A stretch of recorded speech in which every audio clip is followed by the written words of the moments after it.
Natural rubber के बाद अब हमारी अगली बारी आती है इस चीज़ की कि जो नेचुरल रबर है उसमें थोड़ा सा कैसे इम्प्रूवमेंट किया जाए जिससे उसकी प्रॉपर्टी को एनहांस किया जा सके। तो हमने पहले थोड़ा जिक्र किया है, उस प्रोसेस को कहते हैं वुल्केनाइजेशन।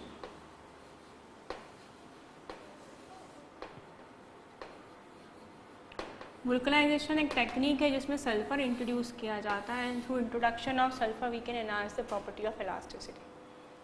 ये क्रॉस लिंक का काम करते हैं जो इसकी प्रॉपर्टी एनहांस करते हैं। और करते क्या है, हम इसमें सबसे पहले बात करें, this is called introduction of sulphur.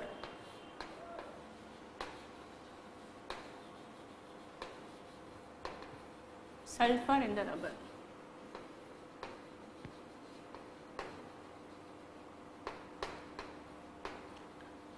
अगर रबर में सल्फर इंट्रोड्यूस कर दिया जाए दैट इज कॉल्ड वुल्केनाइजेशन। ये सबसे पहले ये फिनोमेना जो है वो Charles Goodyear was name of scientist, हमने पहले भी बात की है। तो scientist who give this concept, और हम रबर में होते हैं उनमें गुडियर रबर्स जो है उन्होंने सुना है इनका नाम, इसका चार्ल्स गुडियर ने दिया था। और एक टेक्निक होती है जिसका हमें नाम याद रखना है, इसको इबोनाइट। और अगर इबोनाइट टर्म तभी यूज़ की जाती है यदि रबर में 20 से 30% सल्फर इंट्रोड्यूस किया हो। इसमें 20 से 30% यदि सल्फर इंट्रोड्यूस किया जाए दैट इज कॉल्ड इबोनाइट। और जब ये सल्फर इंट्रोड्यूस किया जाता है तो किस तरह क्रॉस लिंक का काम करता है, क्योंकि वीक वंडर वॉल अलाउड तो कर देता है स्ट्रेच करना, मगर कुछ एक और फोर्स ऑफ अट्रैक्शन होना चाहिए जो इसे ओरिजिनल स्ट्रक्चर में लाए। तो अगर हम इसके आइसोप्रीन की यूनिट देखें, हमने कुछ ऐसा देखा था कि यहाँ पर ये फर्स्ट कार्बन होता है और ये फर्स्ट कार्बन और सेकेंड कार्बन, सेकेंड में मिथाइल ग्रुप होता है, और ये जो ग्रुप होता है ये इसे मदद करता है नेक्स्ट से जुड़ने में। इस तरह की यूनिट्स होती हैं जैसे जुड़ती होती है। तो मैं इस तरह की अगर 2 यूनिट बनाएं तो एक लीनियर स्ट्रक्चर बन जाएगा। ये सेकेंड यूनिट स्टार्ट हो गई है जिसका फर्स्ट कार्बन, सेकेंड कार्बन का मिथाइल ग्रुप, ये CH और ये CH2। अगर इस तरह के हम 2 यूनिट्स ले लें, जैसे हमने कहा था कि एक चेन बना ली हमने सबसे पहले, और जैसे ही हमने उसमें सल्फ़र इंट्रोड्यूस किया तो हमें देखना चाहते हैं कि सल्फ़र क्या काम करेगा इनके बीच में और किस तरह इसकी इलास्टिसिटी को बढ़ा देगा। CH3 double bond, CH, CH2 single. तो जो सल्फ़र जो है वो इसमें क्रॉस लिंक का काम करता है और ये एक सॉर्ट ऑफ बॉन्डिंग क्रिएट कर लेता है यूनिट के बीच में। और ये देखें आप, इस तरह ये क्रॉस लिंक बना देती है। हमने क्रॉस लिंक का एग्जांपल पहले पढ़ा हुआ है, ये उसी के जैसा है। और ये जो क्रॉस लिंक होती है वह इस तरह मदद करती है कि जब भी van der Waals force of attraction allowed करता है कि आप उसे स्ट्रेच कर दें अच्छे से, तो एक अट्रैक्शन ऐसी बॉन्डिंग चीज़ उसे ओरिजिनल शेप में लाए, तो ये weak van der Waals force of attraction जो इनके बीच में काम कर रहा है वो स्ट्रेच करने में हेल्प करेगा इसको। और ये जो सल्फर के क्रॉस लिंक है वो हेल्प करेगी कि ये अपनी ओरिजिनल शेप में वापस आ जाए। तो ये टेंसाइल स्ट्रेंथ बढ़ाता है। तो इससे इम्प्रूवमेंट क्या क्या मिलते हैं हम देखें। ये जो वल्कनाइजेशन प्रोसेस है ये हार्डनेस बढ़ाता है,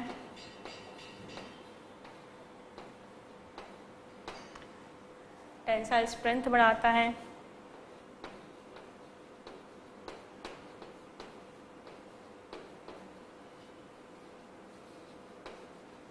टफनेस बढ़ाता है रबर की, और जैसे कि हमने कहा था कि नेचुरल रबर में ज़्यादा कैपेसिटी नहीं होती है और अगर आप उसे ज़्यादा जोर से खींचते टॉन हो जाता है, टूट जाता है, ऐसा इसके साथ नहीं होता है। इसके अलावा बिफोर वल्कनाइजेशन अगर हम इसको थोड़ी सी और प्रॉपर्टी इंप्रूव करना चाहते हैं तो बिफोर वल्कनाइजेशन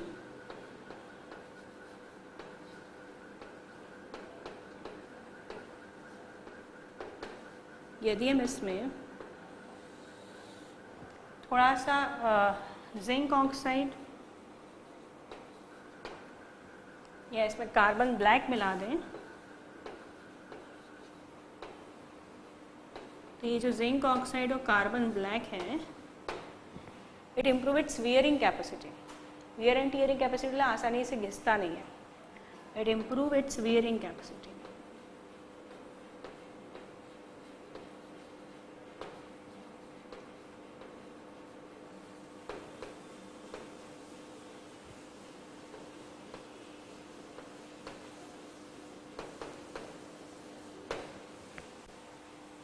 वियरिंग कैपेसिटी कई जगह बहुत एप्लीकेबल होती है, आगे ही बात चलेगी कि रबर की एक सिंथेटिक वैरायटी होती है और वो इसलिए बनाई जाती है नियोप्रीन नाम की, क्योंकि उसकी वियरिंग कैपेसिटी ब्यूना SBR भी नाम है उसका, तो वो इसलिए बनाई जाती है, इससे उसकी वियरिंग कैपेसिटी बहुत अच्छी होती है। और ऐसे रबर SBR जैसे या स्टायरीन ब्यूटाडाइन रबर कहते हैं उसको, जिनकी वियरिंग कैपेसिटी अच्छी होती है, उनको आप टायर्स में स्पेशली यूज़ कर सकते हैं। स्लीपर जो सोल होता है जूते का, उसमें वो यूज़ कर सकते हैं क्योंकि वो आसानी से घिसते नहीं हैं। ये वुल्कनाइजेशन है। अब हम कंपेयर देखना चाहते हैं कि जो नॉन वुल्कनाइज रबर होते हैं वहाँ वो कहाँ यूज़फुल होते हैं और जो वुल्कनाइज रबर होते हैं वो कहाँ यूज़फुल होते हैं। तो अगर हम बात करें एप्लीकेशन की, पहले हम बात कर रहे हैं जो नॉन वुल्कनाइज नेचुरल रबर होते हैं, नॉन वुल्कनाइज्ड नेचुरल रबर है, उन्हें कहाँ यूज़ किया जा सकता है।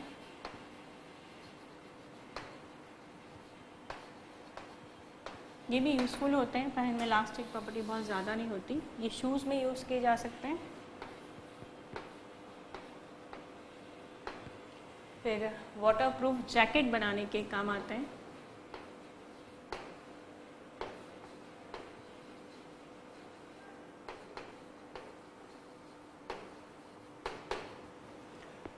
वाटरप्रूफ जैकेट के अलावा ये गोल्फ बॉल बनाने के भी काम आते हैं।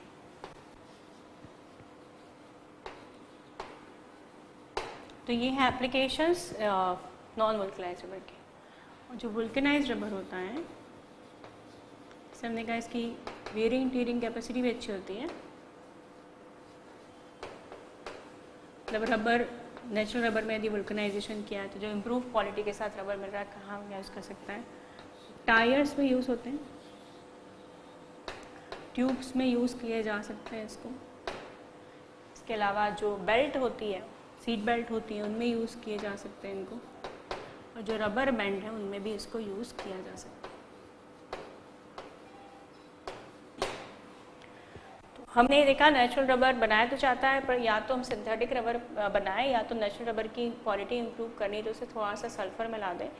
और सल्फ़र के इंट्रोडक्शन को वुल्कनाइजेशन कहते हैं। Charles Goodyear was the first scientist who made this kind of rubber. और यदि 20 से 30% सल्फ़र लिया जाए, it's called ebonite, that variety of rubber is called ebonite. और ये हमें हेल्प करता है इसके ओरिजिनल शेप में लाने में, जहाँ weak van der Waals force of attraction stretch करने में मदद करेगा। ये सल्फ़र लिंकेज इसको अपने वापस ओरिजिनल शेप में लाने में मदद करेंगे। और यदि हम इसमें थोड़ा सा जिंक ऑक्साइड या कार्बन ब्लैक बढ़ा दें तो हम इसकी वियरिंग कैपेसिटी बढ़ा सकते हैं, जिससे इसका यूज़ जो है वो जूते के सोल्स हो गए या फिर टायर्स हो गए जो अधिक घिसने देते हैं, जिनमें फ्रिक्शन ज़्यादा होता है, वहाँ पे भी इसको यूज़ किया जा सकता है। नेचुरल रबर के बाद में हम देखना चाहते हैं कुछ सिंथेटिक रबर की वेराइटीज़।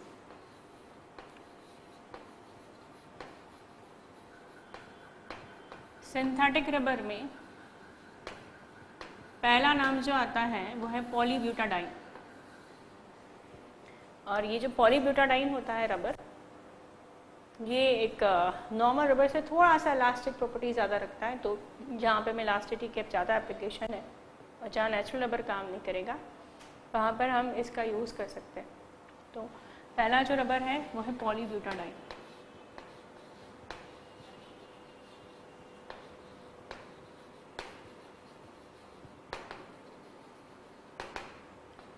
इसका जो मोनोमर है वो उसके यूनिट जैसा मिलता ही है नियोप्रीन जैसे, बस उससे मिथाइल ग्रुप नहीं होगा। तो इसका जो मोनोमर है वो ये होगा n molecules of CH2 double bond CH single bond CH double bond CH2। बिल्कुल वैसी ही बॉन्डिंग है। यहाँ हम जो कैटलिस्ट यूज़ करेंगे वो हमने यूज़ किया हुआ है पहले पॉलीथीन के फॉर्मेशन में, जिसको जिगलर नाटा कैटलिस्ट।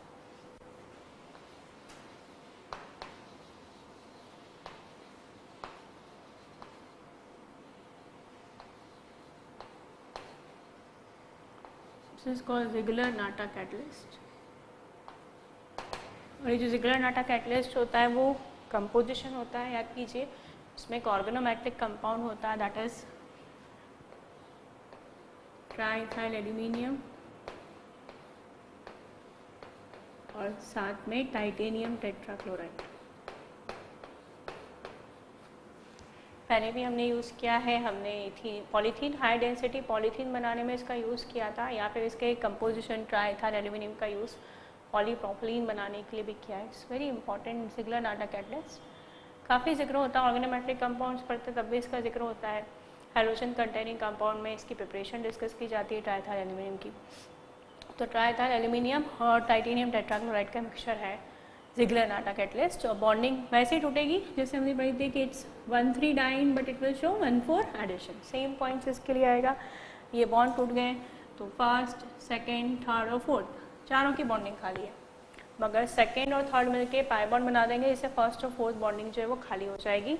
इसे हम इस तरह शो करेंगे, ये रहा फर्स्ट कार्बन जिसकी बॉन्डिंग खाली है, ये वाला, ये रहा सेकेंड कार्बन जिसने इसके साथ डबल बॉन्ड बना लिया है थर्ड के साथ में, और ऐसा करते ही फोर्थ कार्बन जो है इसकी जो बॉन्डिंग है वो खाली हो गई और हमारा ये रबर बन गया। और हम इसे कहेंगे 1,4 एडिशन, क्योंकि जो बॉन्डिंग है वो फर्स्ट कार्बन की खाली है और फोर्थ कार्बन की खाली है, इसलिए हम कहेंगे इसे 1,4 एडिशन। और हमारा ये रबर बन गया पॉलीब्यूटाडाइन और ये कहलाएगा 1,4 एडिशन।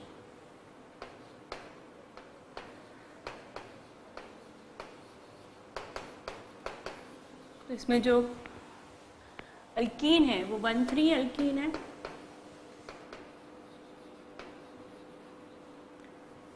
डाइन, और जो एडिशन है वो 1,4 एडिशन। सेकेंड एग्जाम्पल जो सबसे ज़्यादा डिस्कस होता है उसका नाम है नियोप्रीन। नाम मिलता जुलता आइसोप्रीन से, अब ऐसे जो मिलते जुलते नाम होते हैं वही एग्ज़ाम में कंफ्यूजन क्रिएट करते हैं कि कौन क्या था, पता नहीं। अगर थोड़ी मदद करें, नियो आप अगर रिलेट कर सके नया, तो ऑब्वियसली पुराने, सबसे पहले तो नेचुरल रबर बनाया गया, दो वर्ड है आइसो और नियो। पहले नेचुरल रबर बनाया गया जिसमें कुछ कमियां थी, इलास्टिसिटी ज़्यादा नहीं थी, आसानी से टॉरिंग हो रही थी, उसकी टॉर्न हो रहा था, वो तो नया बनाया गया, नया नियो। तो पुराना आइसो और नया नियो। तो नियोप्रीन जो है वो नेचुरल रबर है, सिंथेटिक रबर है। इसकी यूनिट जो होती है वो होती है क्लोरोप्रीन। स्ट्रक्चर देखें वही ऐसा वैसा ही है, बस यहाँ पर जो मिथाइल ग्रुप अटैच था हमारे आइसोप्रीन में, यहाँ क्लोरीन अटैच है, तो ये हो जाएगा CH2। मतलब अगर नेचुरल चीज़ें सिंथेटिक बनाई भी जाती है तो नेचुरल कह सकते हैं, उनका आइडियल होती हैं जिसकी मदद से आप उसे बनाते हैं। हम इस कैटेगरी में बायोलॉजिकल पॉलीमर भी देखेंगे, हमने बायोडिग्रेडेबल पॉलीमर बनाया है तो वो भी नेचर की कहना चाहिए, उससे इंस्पायर्ड होकर हमने या उसकी कॉपी करके बनाए हुए हैं, जो वर्ड यूज़ करना चाहें आप। तो ये C, ये Cl, ये CH, डबल बॉन्ड, ये CH2, इसे हम क्लोरोप्रिन कहते हैं कॉमन नेमिंग। इसके मोनोमर का नाम है क्लोरोप्रिन, पॉलीमर का नाम है नियोप्रिन। तो हमने कहा हम ऐसे याद रखेंगे, आइसो में पुराना, नियो मतलब नया, तो क्लोरोप्रिन। अब हमने कुछ मोनोमर से जिन्हें बनाने का तरीका देखा है, जैसे पॉलीस्टाइरीन जैसे बनता है, हमने स्टाइरीन बनाना देखा था, हमने जो बैकेलाइट्स हैं उसके मोनोमर कैसे बनते हैं वो देखे थे। वैसे हम इसके भी पढ़ेंगे कि कैसे बनाया जाता है। अभी तक जो जो प्रिपरेशन हमने देखी है, अगर हम देखा जाए कंपेयर किया जाए तो सबसे ज़्यादा इसी को पूछा जाता है, स्पेशली इसमें जो कैटलिस्ट यूज़ होगा वो पूछा जाता है ये। और ये प्रोसेस जो मैं बता रही हूँ ये आप लोग हाइड्रोकार्बन्स में भी पढ़ते हैं, जब आप अल्काइंस की प्रिपरेशन पढ़ते हैं या अल्कीन की प्रॉपर्टी पढ़ते हैं। सबसे पहले हम देखते हैं कि बनता कैसे, ऑर्गेनिक केमिस्ट्री के रिएक्शन है इसमें। तो हम सबसे पहले बना रहे हैं ये मोनोमर। इसको बनाने के लिए आपको सबसे पहले लेना पड़ेंगे 2 एसिटिलीन के मॉलिक्यूल, जिसे आप इथाइन भी कह सकते हैं। In the first step we will take 2 acetylene molecule. और ये जो कैटलिस्ट है, इट्स वेरी इंपॉर्टेंट कैटलिस्ट, काफ़ी बार पूछा गया है, that make it important. And this mixture is Cu2Cl2 and NH4Cl।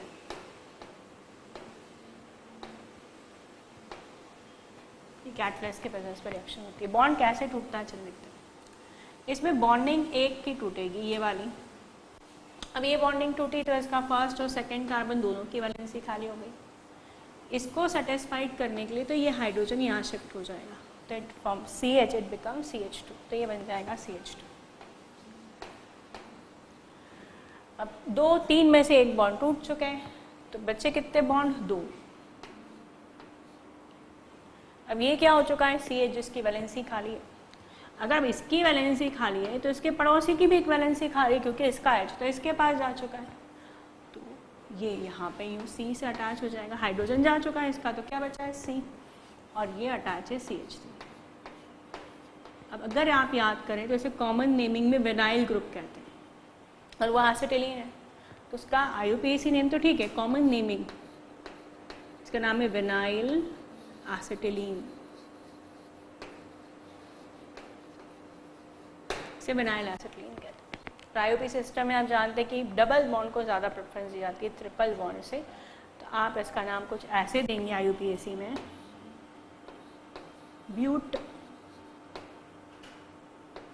1 in 3 IUPAC name तो आप देख लेंगे। आप इसका कॉमन नेमिंग सीखे, इट इज विनाइल एसिटिलीन। तो हमारी एक स्टेप कंप्लीट हो चुकी है, हम क्लोरोप्रीन बना रहे हैं जो कि मोनोमर है नियोप्रीन का, जो कि एक सिंथेटिक रबड़ है। अब इसमें हम कराने वाले हैं HCl का एडिशन विथ मार्कोनिकॉफ रूल। याद है आप लोगों को मार्कोनिकॉफ रूल कि अगर कंपाउंड के पास 2 पोर्शन है, पॉजिटिव और नेगेटिव, तो नेगेटिव उसके पास जाता है जिसके पास हाइड्रोजन कम होते हैं। तो ट्रिपल बॉन्ड ज़्यादा वीक है, एक्स्ट्रा पाई बॉन्ड है, उस पर जाएगा, और नेगेटिव पोर्शन उसके पास जाएगा जिसके पास हाइड्रोजन कम है, और पॉजिटिव उसके पास जाएगा जिसके पास हाइड्रोजन ज़्यादा है। इसे कहते हैं मार्कोनिकॉफ रूल। नहीं सुना है तो एक बार फिर से दोहरा लें कि जब पाई बॉन्ड को तोड़कर यदि कोई 2 पार्ट्स अटैच हो रहे हैं, एक पॉजिटिव और एक नेगेटिव, तो अकॉर्डिंग टू मार्कोनिकॉफ रूल अगर आप इस पाई बॉन्ड को तोड़ के इसे जोड़ रहे हैं तो इसके पास कार्बन कम है, कम या नहीं, हाइड्रोजन कम है नहीं है, और इसके पास हाइड्रोजन क्या है? ज़्यादा, तो उसके पास जाएगा जिसके पास हाइड्रोजन कम है। कम बोले या नहीं है बोले, पर इसके पास ज़्यादा है इसलिए इसके पास जाएगा पॉजिटिव पोर्शन, तो इसके पास नेगेटिव। तो व्हाट इज मार्कोनिकॉफ रूल? यदि पाई बॉन्ड को तोड़कर 2 पोर्शन आ रहे हैं प्लस और माइनस, तो माइनस उसके पास जाएगा जिसके पास हाइड्रोजन कम है। तो इसके पास हाइड्रोजन कम है, इसके पास ज़्यादा है, इसलिए इसके पास चला जाएगा। तो हमारा जो नेक्स्ट स्ट्रक्चर बनेगा वो कुछ ऐसा बनेगा, CH2 double bond CH C double bond CH2, और इसमें जो है वो जाके जुड़ गया क्लोरीन। तो ये हमारा बन गया monomer, that is called chloroprene. अब इस क्लोरोप्रीन से हमारा बनेगा polymer which is called neoprene. तो हमने अब लिए इसका मोनोमर पॉलीमर बनाने के लिए n numbers of chloroprene, that is CH2 double bond CH C Cl CH2, और this is the first, this is second, this is third and this is fourth. Bond टूटा एग्जैक्टली वैसे ही, चारों की valency खाली हो गई। याद कीजिएगा आप सेकंड और थर्ड मिलकर क्या बना लेंगे? Pi bond. ये प्रोसेस करीब 343 केल्विन पर होती है। तो वैलेंसी किसकी खाली हो गई? फर्स्ट और फोर्थ की, क्योंकि ये भी फर्स्ट और अपनी फोर्थ वैलेंसी को खाली कर रहा है, जो इसे आगे जाकर जुड़ने में मदद करेगा। It is also example of 1,4 addition. तो इसका भी 1,3 डबल बॉन्ड है और 1,4 एडिशन, मतलब जो सिंथेटिक रबर बनाया गया है टोटली इंस्पायर्ड है नेचुरल रबर से, बस CH3 की जगह एक बार कुछ नहीं रखा और एक बार क्लोरीन लगा दिया गया है। तो ये हमारा आपका पॉलीमर बन गया, and this polymer is called neoprene. इसे नियोप्रीन कहा जाता है। अब ये नियोप्रीन बन गया तो हम जानना चाहते हैं इसमें पहले तो खासियत क्या होती है, उस बेसिस पे हम देखेंगे इसकी एप्लीकेशन क्या होती है। तो first will discuss its properties.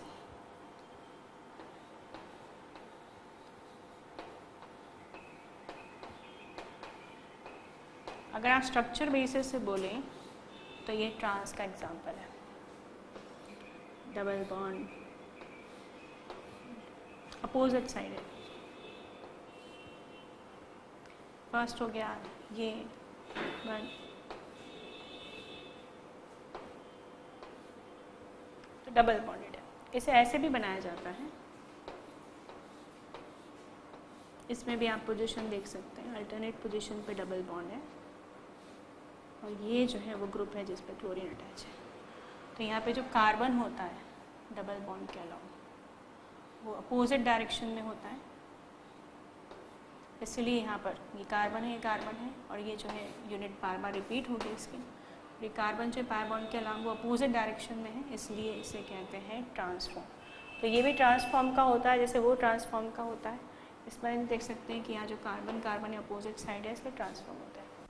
बाकी प्रॉपर्टीज़ जो इम्पोर्टेंट है, जो इसे ज़्यादा अच्छा पॉलीमर बनाती वो, it is highly resistant to burn,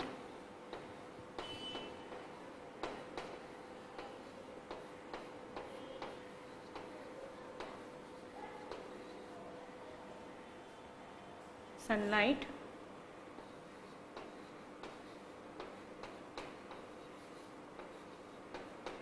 air, ozone, बहुत सारी चीज़ें जिनकी वजह से हमारा आर्टिकल ख़राब हो सकता है, वो सबके लिए रेजिस्टेंट है। ऑयल, गैसोलीन, पेट्रोलियम जिसे कहते हैं, and hydrocarbons and many of the hydrocarbons.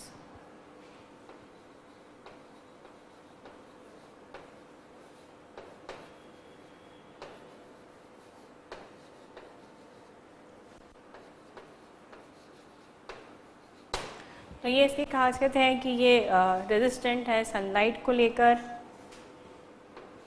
Sunlight का इसमें फ़र्क नहीं पड़ता, एयर या ऑक्सीजन का इसमें फ़र्क नहीं पड़ता, ओजोन का फ़र्क नहीं पड़ता, ऑयल, गैसोलीन और बहुत सारे ऐसे हाइड्रोकार्बन। और ये जो प्रॉपर्टी है ये इसे अच्छा हॉज मतलब कंटेनर बनाने के काम आता है, क्योंकि फैक्ट्रीज में हमें कई बार ऐसे ऑयल्स या सॉल्वेंट रखने पड़ते हैं जो अगर प्लास्टिक के कंटेनर या मेटल कंटेनर में रखा जाए तो उनके बीच में प्रोसेस स्टार्ट हो जाती है, रिएक्शन स्टार्ट हो जाती है, उससे या तो आपका सॉल्वेंट ख़राब हो जाता है या तो कंटेनर में छेद पड़ जाता है। तो ये जो लाइनिंग होती है, इनर लाइनिंग, इस तरह के रबर की बना दी जाती है हॉजेस में, जिससे उस पर कोई फ़र्क ना पड़े।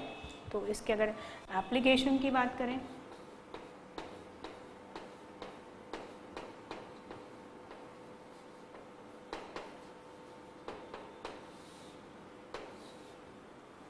तो एप्लीकेशन पॉइंट ऑफ व्यू से हम कह सकते हैं it is used to form houses, container बनाने के काम आते हैं, और साथ में ये रेफ्रिजरेटर, ऑटोमोबाइल्स के पार्ट्स भी बनाने के काम आता है, parts of refrigerator and automobiles. It is used to form parts of refrigerator and automobiles.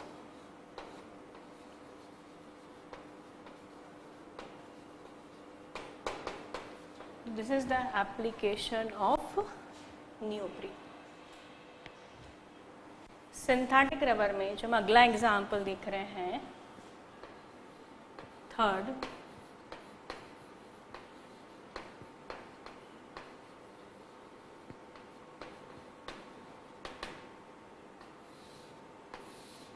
इसका नाम है थायोकोल। इसकी मोनोमर तो डिफरेंट है ही, और नियोप्रीन से कंपेयर करें तो ये से वो बहुत सारी चीज़ों को लेकर रेजिस्टेंट है, और ये केमिकल्स को लेकर रेजिस्टेंट होता है, और इसे रॉकेट प्रोपेलेंट्स इनके फ्यूल्स में भी यूज़ किया जाता है। Next is थायोकोल। ये थायोकोल जो है इसके दो मोनोमर्स होते हैं, मतलब ये कोपॉलीमर का एग्जाम्पल है। अभी तक जो पढ़े तो होमो तो एक ही तरह का मोनोमर यूज़ किया था, ये होता है polyethylene dichloride. Polyethylene dichloride use किए जाते हैं। इथिलीन ग्रुप जो होता है वो CH2 होता है, इस तरह रिपीट होती रहती है इसमें। पॉलीइथिलीन डाइक्लोराइड यूज़ करते हैं, और साथ में इसमें सोडियम पॉलीसल्फाइड यूज़ किया जाता है। साथ में जो सोडियम पॉलीसल्फाइड यूज़ किया जाता है।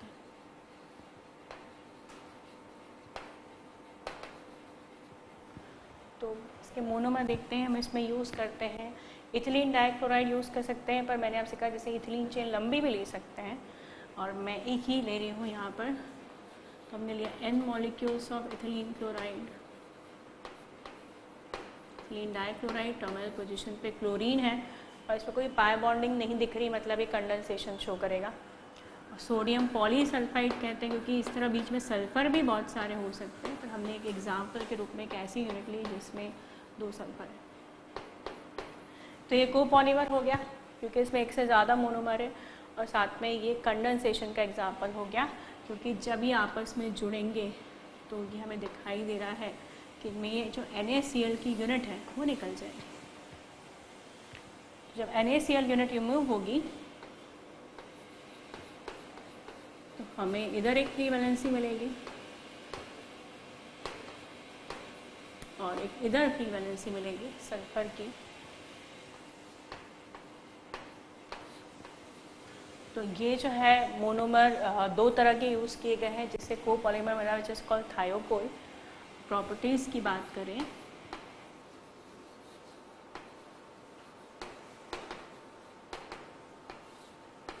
तो it is highly resistant toward the chemicals. It is highly resistant toward the chemical.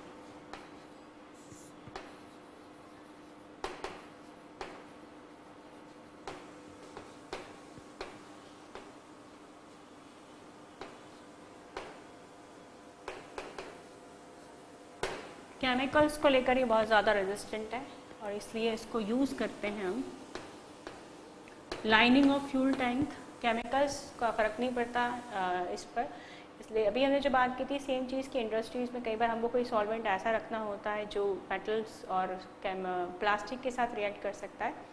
ऐसे केस में हम अगर वो टैंक का यूज़ भी कर रहे हैं तो अंदर एक लाइनिंग लगा देते हैं रबर की, तो लाइनिंग ऑफ फ्यूल टैंक।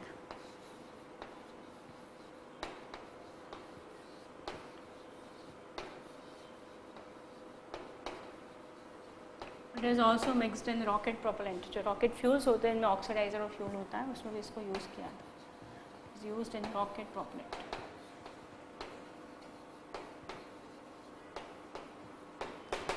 तो इसके ये 2 एप्लीकेशंस हो गए। फिर चौथा जो रबर आता है वो अगेन एक मतलब हमने ज़्यादा इम्पोर्टेंस अभी तक क्लोरोप्रीन को दी थी एग्जामिनेशन के हिसाब से, उसी ये आता है। इसका नाम एक तरह से देखा जाए तो बहुत अच्छा है, बहुत फ्रेंडली नाम है क्योंकि ये नाम कहीं ना कहीं हमें हिंट देता है कि इसमें मोनोमर्स कौन से हैं। तो इसका नाम देखते हैं पहले। इसका नाम है SBR।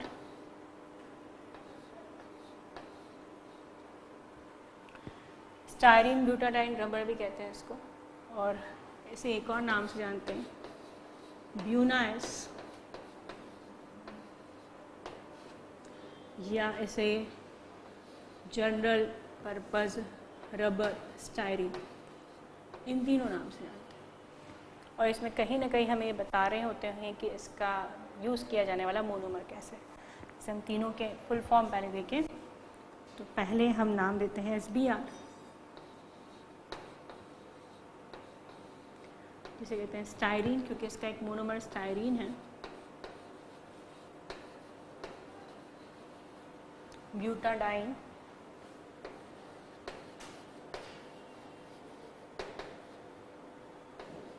रबर। एक तो नाम हो गया इसका स्टायरीन ब्यूटाडाइन रबर। इसका जो दूसरा नाम है वो है ब्यूनाएस।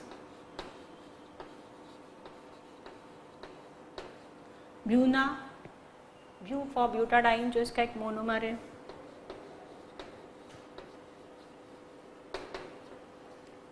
Na फॉर सोडियम जो इसमें कैटलिस्ट के रूप में यूज़ होता है, एंड S फॉर स्टायरीन।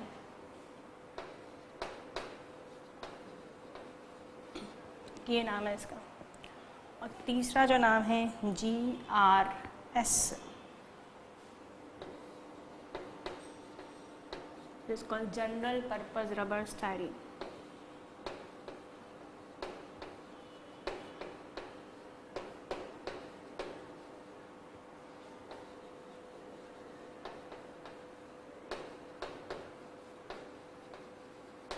ये इसके अलग अलग नाम हैं जो हमको हिंट देते हैं कि इसमें कंपोजिशन कौन कौन सी है। उसको बनाते हैं, इसके 2 मोनोमर हैं ब्यूटाडाइन और स्टायरीन। मैंने कहा काफ़ी फ्रेंडली नाम है ये क्योंकि इसके नाम से ही हमें इसके मोनोमर्स पता पड़ जाते हैं। बाकी भी ऐसे होते तो थोड़े आसान हो जाता सारे याद करना। क्योंकि ना प्रॉपर्टीज सिर्फ इसके सबसे ज़्यादा पूछे जाने वाले ये होता है कि किस वैरायटी में आएगा रबर और साथ में इसकी मोनोमर कौन से होंगे। तो ब्यूटाडाइन इसका पहला मोनोमर है।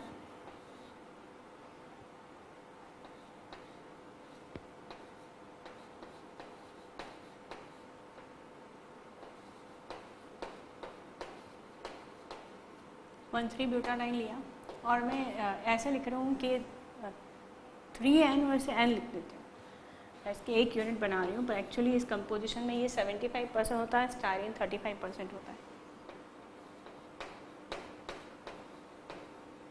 ये स्टायरीन पहले भी यूज़ किया गया हमारे द्वारा, तो ये आपस में जुड़ेंगे और ये बॉन्ड टूटेगा, ये बॉन्ड टूटेगा, ये बॉन्ड टूटेगा, इस तरह की एडिशन हमने देख ली है। और ये आपस में जुड़ेंगे, इन दोनों की वैलेंसी जो सेकेंड और थर्ड कार्बन की वापस में जुड़ जाएगी। तो ये फर्स्ट कार्बन जिसकी वैलेंसी खाली हो चुकी है, ये सेकेंड और थर्ड इससे पहले वाले स्ट्रक्चर्स की तरह इन्होंने आपस में बॉन्ड बना लिया है। अगेन फोर्थ की वैलेंसी खाली है और ये जाके जुड़ रहा है स्टायरीन से।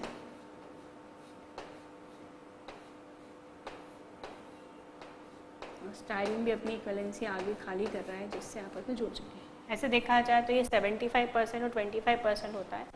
मतलब मैं कहूँगी ये जब 3 यूनिट जुड़ती हैं ऐसी, तब जाके इसकी एक यूनिट जुड़ती है। समझ सकते हैं, बॉन्डिंग दिखा रही थी मैं आपको कैसे 3 यूनिट जुड़ी फिर एक को जुड़ी। तो परसेंटेज याद रखिएगा इसका।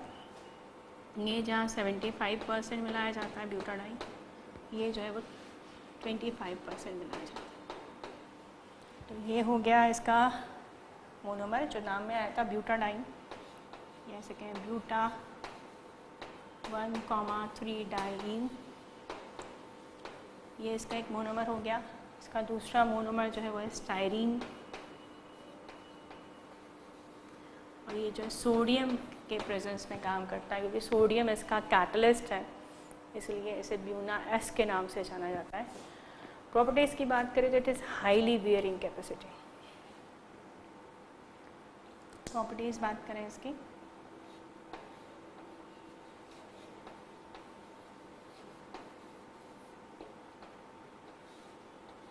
Highly wearing capacity, wearing and tearing भी कह सकते हैं, आसानी से घिसता नहीं है। तो high wearing and tearing capacity.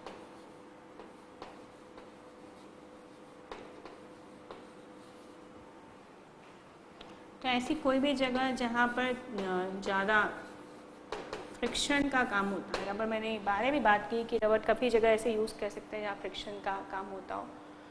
Zinc oxide हमने इसलिए ऐड किया था रबर में, और कार्बन ब्लैक जिससे उसकी वियरिंग कैपेसिटी बढ़ सके। तो ये प्रॉपर्टी से कारण अगर हम यूजेस की बात करें, तो अगर हम इसको यूज़ बात करें तो इसके यूज़ डेफिनेटली हमें ये दिखाते हैं कि हम ऐसी जगह यूज़ कर सकते हैं जहाँ फ्रिक्शन के कारण रबर के घिसने की ज़्यादा क्या पॉसिबिलिटी हो। लाइक टायर्स में इसको यूज़ किया जाता है,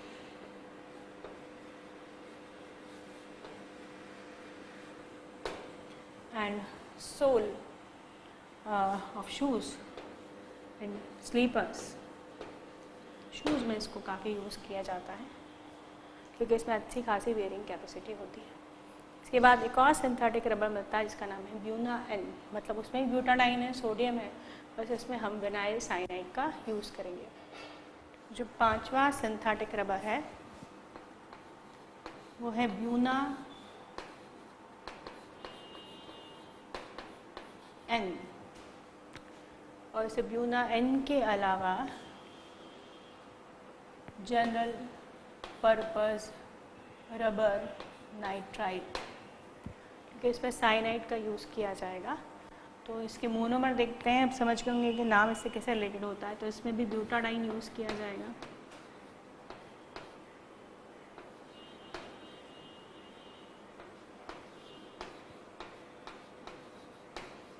एक ब्यूटाडाइन इसका मोनोमर होगा क्योंकि इसमें ब्यू वर्ड है।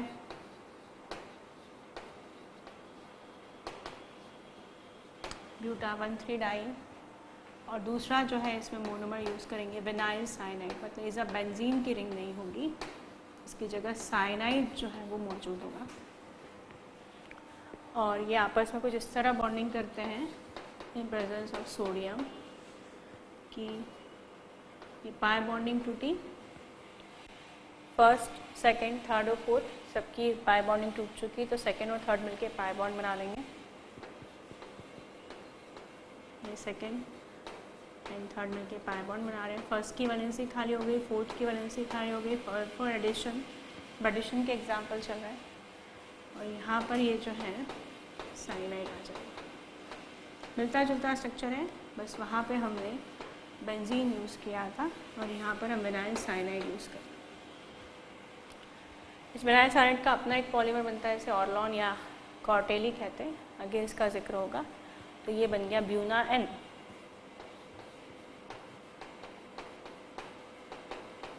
इसकी प्रॉपर्टीज़ की बात करें, इट इज़ हाईली रेजिस्टेंट, इस पर जल्दी आसानी से फर्क नहीं पड़ता है।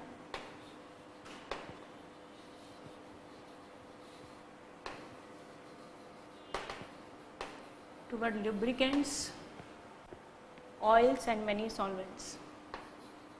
लुब्रिकेंट जो चिकनाई होती है, जो फैक्ट्रीज में हम अक्सर यूज़ करते हैं मशीनों में, और ऑयल्स यूज़ करते हैं, एंड मैनी सॉल्वेंट।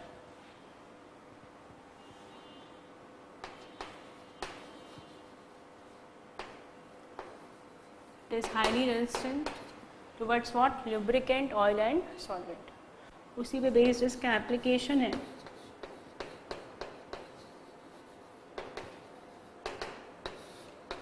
इसी वजह से हम इसको यूज़ करते हैं जो टैंक होते हैं उनकी इनर लाइनिंग के लिए, inner lining of fuel tank.